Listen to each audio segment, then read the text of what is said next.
My role really is to work very closely with the clerk of the course in preparing the track for race meetings and in all aspects of the racing surface, really.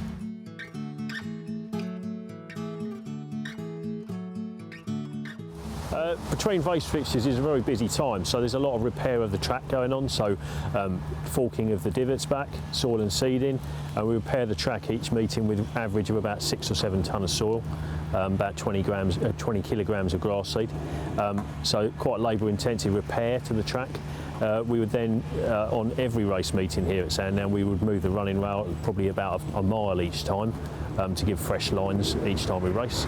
And then there's the general sort of mowing of the course, which we do 3 times a week on a regular pattern of Monday, Wednesday, Friday.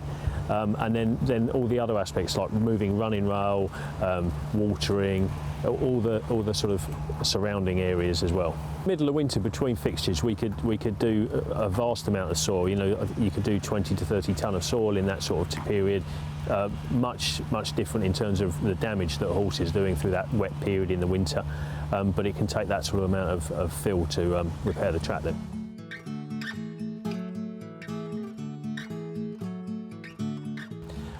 Mowing the track here, we tend to stick to 4.5 inches in the summer.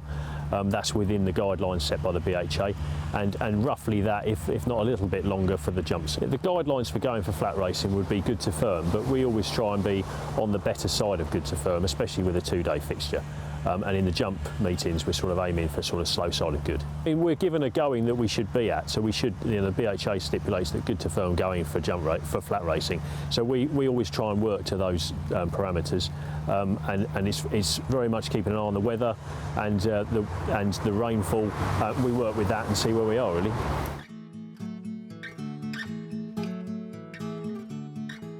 The irrigation plan would depend on the weather, and the clerk of the course and myself would discuss it hourly, daily, and go with that really. And it's not an easy, they're not easy decisions to make, and you know, you are in the hands of the weather most of the time. I mean, rainfall wise, I mean any rainfall can change the going, especially if you're very close to racing.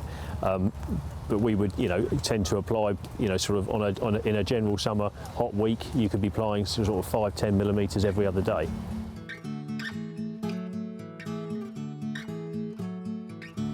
The safety of horses is paramount, and I think we're aware now of you know, how we can water more precisely now than we could in the past with the mechanisms that we got, and I think there is a greater pressure to provide that sort of decent ground.